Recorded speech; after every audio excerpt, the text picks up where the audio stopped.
ఒక చిన్న ఊరిలో గోపాల్ మరియు అతని భార్య సుమతి నివసించేవారు. వారికి 2 పిల్లలు, పెద్ద కొడుకు అరవింద్ మరియు చిన్న కూతురు ప్రీతి. గోపాల్ ఊరిలో చిన్న కిరాణా దుకాణం నడిపేవాడు.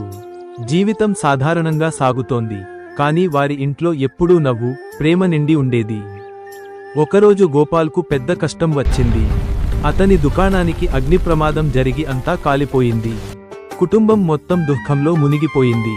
అరవింద్, అప్పుడే కాలేజీ పూర్తి చేసినవాడు, బెంగళూరు వెళ్లి ఉద్యోగం వెతకాలని ఆలోచిస్తున్నాడు.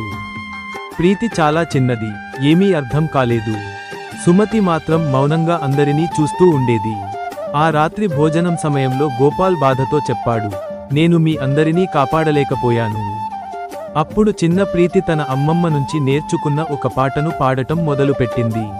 ఆమె చిన్ని గొంతులో ఆ పాట విని అందరి కళ్లలో కూడా కన్నీరు వచ్చింది. అరవింద్ అన్నాడు, నాన్న, నేను బెంగళూరు వెళ్ళను.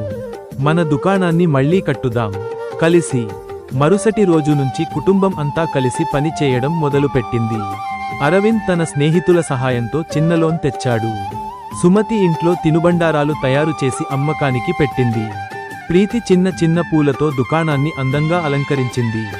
గోపాల్ కళ్లలో కొత్త ఆశ జనించింది. 6 నెలల్లో వారి చిన్న దుకాణం మళ్లీ తెరిచింది. ఈసారి అది కేవలం దుకాణం కాదు, అది కుటుంబం ప్రేమ దుకాణం అయింది.